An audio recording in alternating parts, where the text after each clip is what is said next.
Hi, if you want to enter safe mode on the Samsung Galaxy S25, then as a first step, you need to trigger power off menu. For that, you can either press and hold power button itself, but if in your case Google Assistant triggers as well, then you can hold power with volume down buttons at the same time, like this. And now we can see this power off menu.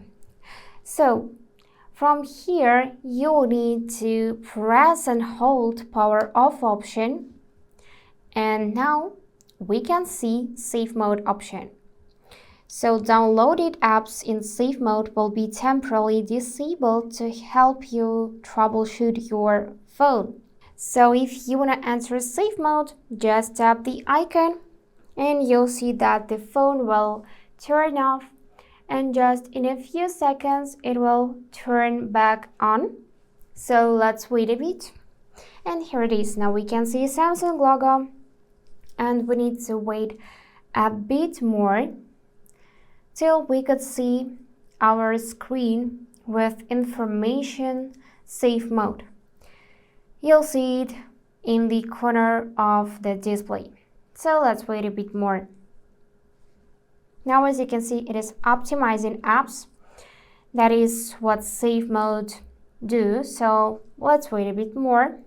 And yes, here it is. We need to draw pattern or enter PIN code after restart.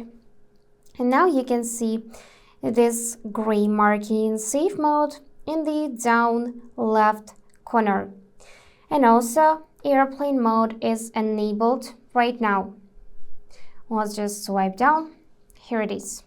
You can disable it if you want to use Wi-Fi and so on. So that's it, how you enter safe mode on the Samsung Galaxy S25.